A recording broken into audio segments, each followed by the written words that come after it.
Oke, soal selanjutnya nomor 3 nih ya kan. Diberikan fungsi f dan mematahkan bilangan real ke bilangan real dengan f sama dengan 1, sama dengan min 1, sama dengan 1. Dan fx-nya untuk x bilangan real lainnya. Pertama, hitunglah limit menuju tahingga dari fx jika ada. Oke, nomor A sama B sebenarnya sama ya caranya. Untuk yang A, berarti limit x menuju tahingga dari fx itu pakai yang satunya. Ya, cara ngerjainnya, kita bakal bagi kalau memang bentuknya seperti ini dengan pangkat tertinggi.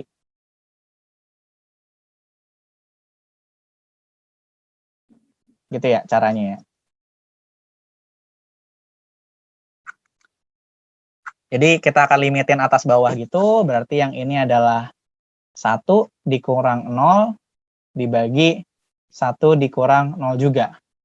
Karena kalau pangkat yang di bawah lebih besar dibanding pangkat yang di atas, limit tahingganya akan menuju 0 juga. Sama dengan 1.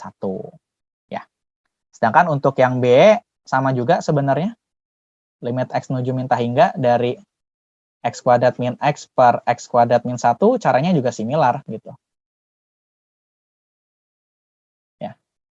Dibagi lagi sama, dibagi pangkat terbesar.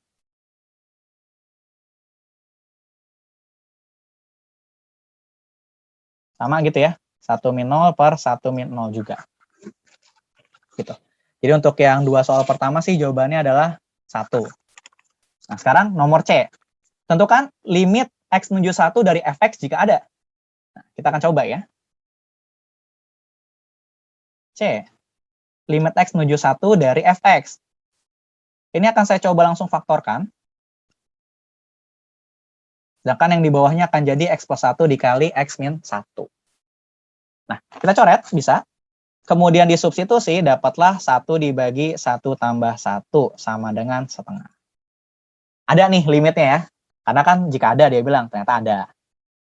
Nah, sedangkan untuk yang bawahnya, itu adalah limit x menuju min 1. Oke.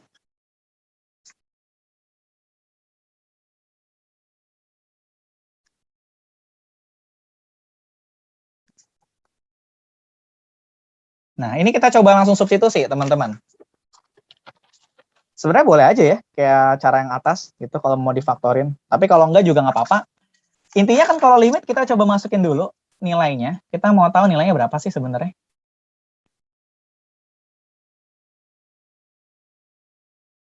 Ternyata hasilnya adalah 1 plus 1 per 0. Sama dengan tahingga nih kalau di limit. Nah, kalau jawabannya itu min tahingga atau tahingga, ini artinya limitnya itu tidak ada. Ya. Berarti yang D udah kelar. Nah, sekarang yang E. Apakah fungsi f kontinu di titik x sama dengan 1? Jelaskan. Jika tidak, apakah dapat diperbaiki? Oke. Ya, kita coba ulang dikit. Misalnya kalau fx itu kontinu di x sama dengan c, ada 3 syarat yang terpenuhi ya, harus terpenuhi. Yang pertama, fc-nya itu terdefinisi, yang berarti ada. Kemudian, limit x menuju c dari fx itu ada. Dan yang ketiga, limit x menuju c dari fx itu sama dengan nilai dari fungsinya itu sendiri. Ya, sekarang kita coba lihat syaratnya satu-satu. Jadi kita bisa coba di sini aja ya, E. Syarat yang pertama, F1 terdefinisi enggak? Ada nih. F1 sama dengan 1.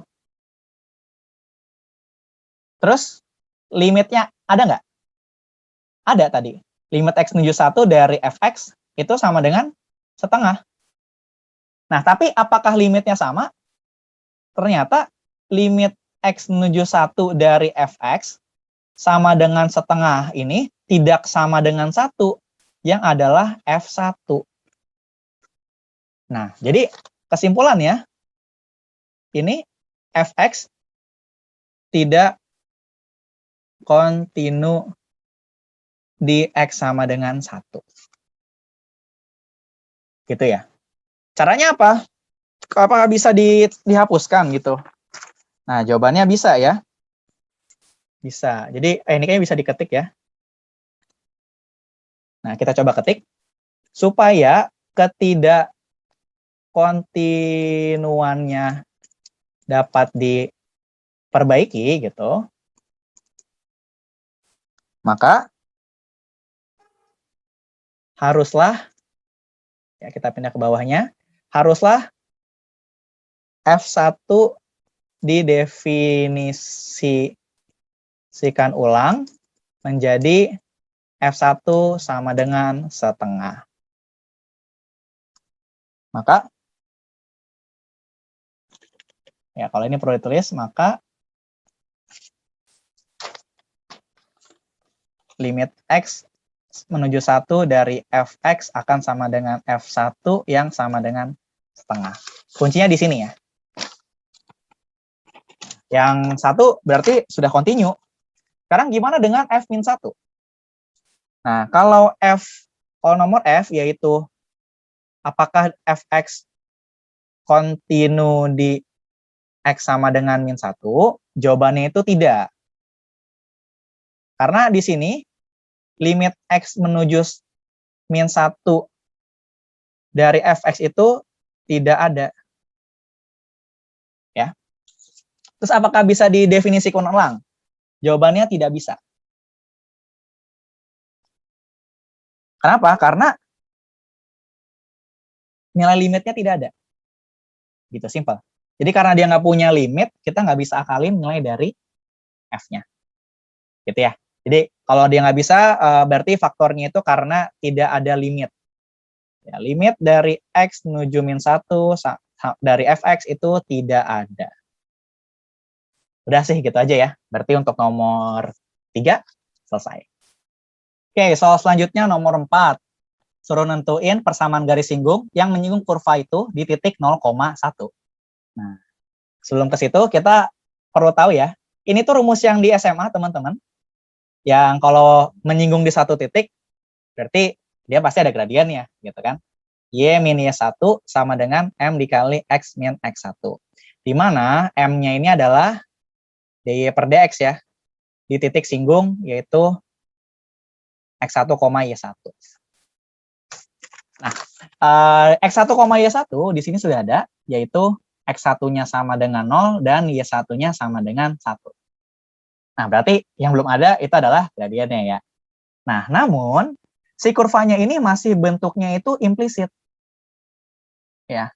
Bisa nggak sih dijadiin bentuk eksplisit supaya jadi bentuk Y sama dengan Fx? Jawabannya nggak bisa. Kenapa? Karena di sini derajatnya beda ya dari Y. Itu salah satu pertanda kalau dia nggak bisa dijadiin ke bentuk eksplisit. Nah, jadi kita perlu coba turunan implisit. Nah, basicnya gampang sebenarnya. Kita coba turunkan, kalau di Y yang diturunin, kita selalu tambahin dy per dx. Nah, kita coba aja ya. Semuanya kita kasih dy per dx. Jadi dy per dx dari xy kuadrat ditambah dy per dx dari y dikali x kuadrat plus 1 kuadrat. Nah, sama dengan dy per dx dari y kuadrat ditambah dy per dx dari x. Gitu. Nah, yang sebelah kiri, teman-teman bisa lihat ini tuh bentuknya perkalian antara x dengan y kuadrat. Nah, kita bisa anggap ini kayak yang di SMA tuh, yang U kali V ya, teman-teman. Jadi kalau U kali V, ketika diturunin kan jadinya Waxen dikali V ditambah U dikali Waxen. Kalau ini kebalik, nggak apa-apa.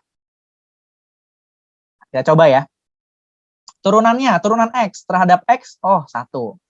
Ditambah, 1 dikali Y kuadrat, itu sebagai V-nya. Nah, ditambah U-nya tetap X. Nah, baru nih, V-nya itu kan Y kuadrat. Nah, kalau diturunin Y kuadratnya, jadi 2Y kayak biasa, tapi dikaliin dy per dx. Nah, itu bedanya.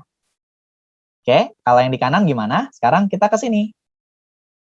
Nah, kalau sekarang yang dianggap U-nya itu Y-nya, yang V-nya itu anggap yang X kuadrat tambah 1 dikuadratin. Oke, Waxennya berarti dy per dx, dikali V-nya masih tetap X kuadrat plus 1 kuadrat ditambah U-nya tetap sekarang dikali V aksen. Nah, hati-hati nih teman-teman kalau nurunin seperti ini. Pertama pangkat di luarnya dulu. Makanya jadi 1 dikaliin turunan yang di bagian dalam. Itu 2X. Nanti kita sederhanain ya. Nah, sama dengan yang di ruas kanan, sekarang kita coba turunin ini. Y kuadrat tadi sudah ada. Berarti ini jadi 2Y dikali DY per DX. Nah, kalau yang di kanan paling gampang, jadi cuma 1 kan. Gitu. Nah, langkah selanjutnya kita coba jadiin ke satu ruas untuk si DY per DX-nya. Jadi kita mau bikin di sebelah kiri itu adalah DY per DX doang. Yang berarti ada apa sih? Ada 2Y. Tambah ada ini. X kuadrat plus 1 dikuadratin. Ya. Yang ini pindah ruas.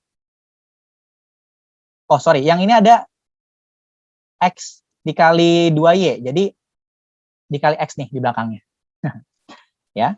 Terus itu min 2Y tutup sama dengan 1 dikurang, semuanya kita pindahin dari yang paling ujung kiri dulu mungkin. Y kuadrat dikurangin, nah ini dikaliin teman-teman. Jadi 4XY dikali X kuadrat ditambah 1. Udah gitu aja. Yang berarti kita bisa dapat DY per DX-nya itu akan sama dengan 1 min Y kuadrat min 4XY dikali X kuadrat ditambah 1, tutup, dibagi semua-muanya ini yang di kiri. Yang berarti ini akan jadi 2XY ditambah X kuadrat plus 1 dikuadratin dikurangin 2Y.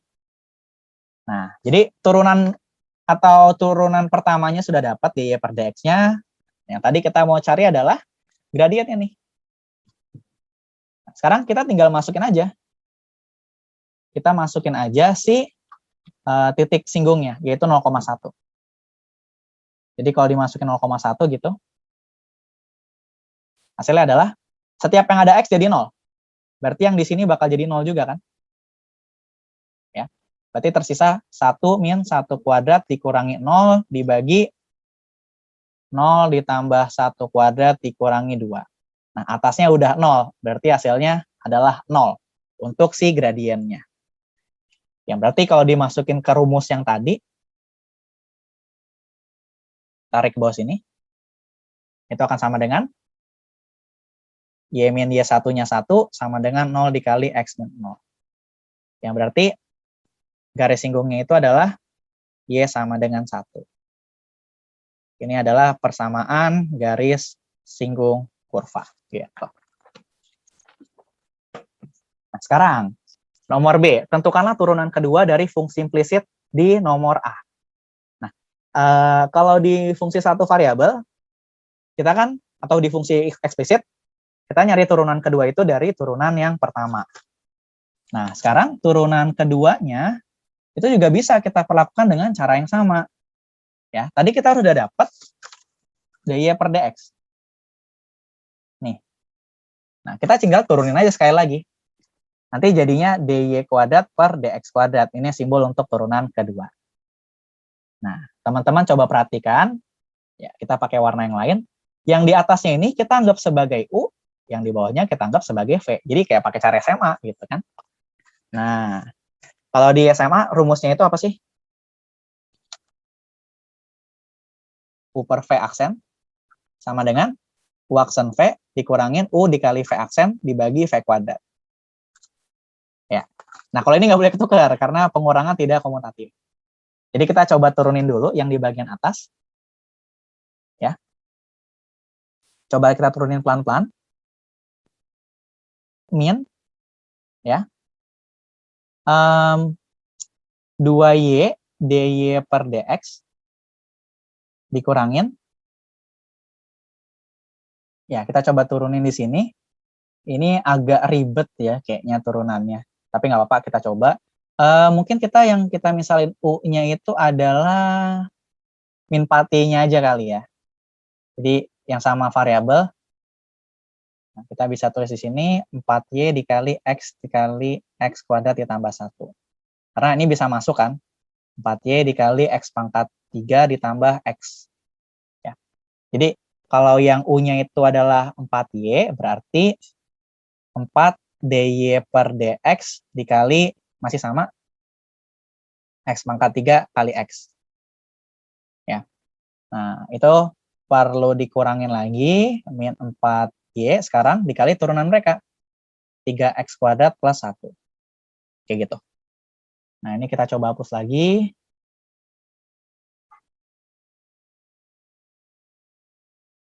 Ya.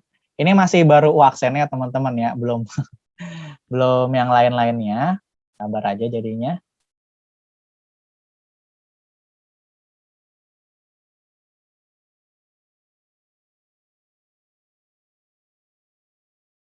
Dikali sama V, yaitu yang bawah, 2XY plus X kuadrat tambah 1 kuadrat min 2Y gitu. Nah, ini baru U aksen dikali V, kita perlu kurangi gitu. U-nya sekarang tetap min Y kuadrat min 4XY dikali X kuadrat ditambah 1 dikali V aksen ya, sekarang yang bawah. V aksen yang di bawahnya itu berarti akan jadi, lihat nih, berarti 2Y ditambah 2X dy per dx. Nah, ditambah yang di bawahnya itu tadi sudah kita turunkan, nanti akan jadi 4X dikali X kuadrat ditambah 1. Nah, min 2 dy per dx, turunan dari 2Y. Nah, baru ini kita per dengan bawahnya ya, 2XY plus X kuadrat ditambah 1 kuadrat min 2Y kuadrat, jangan lupa. Nah, teman-teman, ini kan perlu kita masukin ya. Dia mau ketika 0,1. Nah, kelihatannya bakal ribet nih. Sebenarnya sih enggak, teman-teman. Coba deh kita lihat bareng-bareng ya. Ketika 0,1, berarti dy per dx-nya juga dong harus berlaku di 0,1. Nah, tadi dy per dx ketika 0,1 nilainya adalah 0. Jadi pertama-tama kita coba habisin dulu aja nih yang 0. Di sini ada 0, ini jadi 0 juga, terus mana lagi nih? Ini jadi 0 juga, dan ini jadi 0 juga. Nah, jadi akan enak sebenarnya. Yang di atas kita lihat, ini akan jadi min 4 dikali 1 dikali, ini kan 3 dikali 0 ya. Berarti jadi 0 tambah 1, 1. Oke, tutup. Dikali yang sebelah sini, kita lihat, X-nya 0. Berarti di sini 0 juga. Kemudian ini bakal jadi 0 tambah 1, dikuadratin. Oh, 1. Ini 1 dikurangin 2 kali 1. Berarti yang ini adalah min 1. Nah, dikurangin, kita lihat, 1 min 1 kuadrat min, ini kan pasti jadi 0. Nah, enak dong hitungnya kan? Oke. Dibagi dengan, oh belum dibagi, ini masih dikali. Yang sebelah kanan ini, 2, tambah 0 dari sini, ini juga pasti jadi 0. 0 juga, berarti cuma 2. Gitu. Dibagi dengan, ini juga 0, ini 1, ini min 2. Gitu. Berarti jadi 1 min 2 kuadrat. Nah, ini enak banget jadinya. Jadi min 4 dikali 1 itu 4, dikurangi yang di kanannya 0, dibagi 1. Jadi jawabannya adalah 4. Gitu. Sisanya sudah benar. Oke, soal selanjutnya, soal terakhir di pembahasan UTS Kalkulus 1 tahun 2020 ini, tentukanlah panjang dan lebar suatu persegi panjang yang dapat dimasukkan ke dalam elips dengan persamaan sebagai berikut, sedemikian sehingga luas persegi panjang tersebut maksimum. Ya, kalau bentuk persamaannya seperti ini, artinya ini bakal jadi sumbu mayornya, itu X sama dengan akar A, plus minus lebih tepatnya, sedangkan nanti yang untuk Y-nya ini plus minus akar B. Jadi, di sininya itu adalah akar B, di sini adalah min akar B, di sininya akar A, dan di kirinya itu adalah min akar A. Nah, pertanyaannya, ini kan bakal dibikin persegi panjang. Kita coba pakai garis saja biar rapi.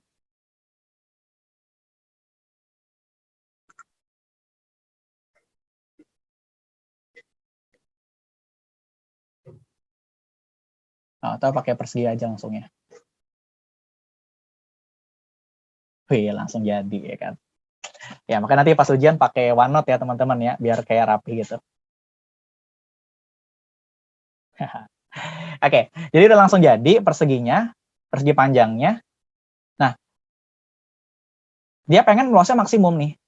Nah, sebelum itu karena ini persegi panjang, jadi kita sudah dapat pastikan luas di masing-masing seperempatnya itu bakal sama panjang. Kenapa? Karena dia kan menyinggung si elips. Berarti supaya maksimum kan harus menyinggung. Nah, elips ini simetris teman-teman, bisa dilipat. Jadi pasti akan sama untuk ketiga persegi panjang yang lainnya. Jadi kita cuma fokus sama ini aja. Oke. Nah, cara ngerjainnya kita akan pakai luas juga. Di sini luas persegi panjangnya itu adalah 4 dikali yang kecil-kecil ini. Ya. Kalau misalkan di sini adalah X, nanti Y-nya berapa sih? Gitu. Kita perlu cari Y-nya. Nah, dapat dari mana? Tentu saja dapat dari persamaan elipsnya ini. Jadi, karena X kuadrat dibagi A tambah Y kuadrat dibagi B sama dengan 1, artinya nanti teman-teman bisa dapat Y kuadrat per B itu sama dengan 1 min X kuadrat per A aja. Y kuadratnya sama dengan B dikali 1 min X kuadrat per A. Nah, Y-nya itu akan sama dengan plus minus B dikali 1 min X kuadrat per A. Nah, karena kakak pakai di sini yang positif sumbu Y-nya, jadi kita akan pilih Y yang positif. Balik lagi ke luas yang tadi, berarti kalau panjangnya ini kita anggap X, nanti Y-nya kita pakai yang satunya itu. B dikali 1 min X kuadrat per A. Oke, ingat kalau supaya maksimum berarti turunan pertamanya sama dengan 0 ya. Dan kebetulan ini fungsi satu variabel aja, bentuknya eksplisit.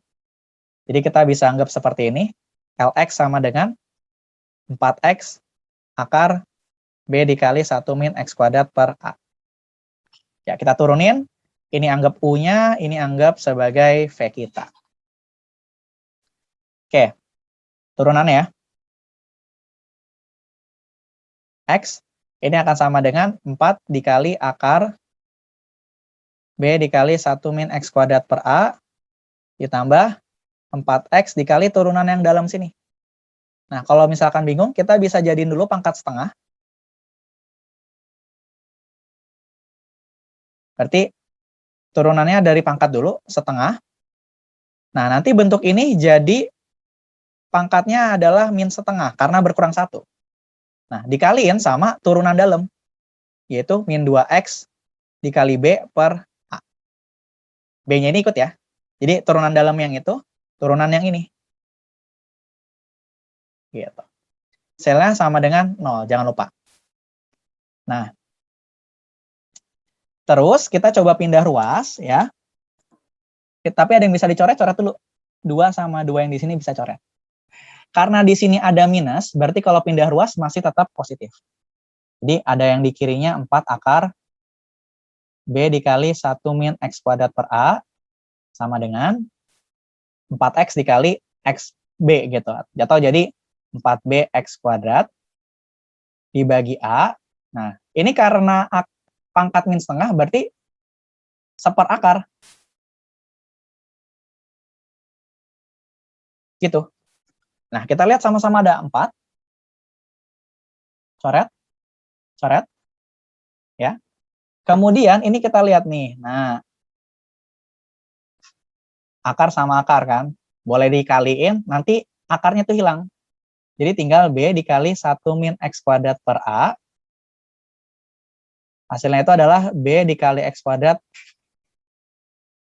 per A. Coret B-nya. Kemudian nanti min X kuadrat per A-nya pindah ruas. Nanti akan jadi 1 sama dengan 2X kuadrat per A.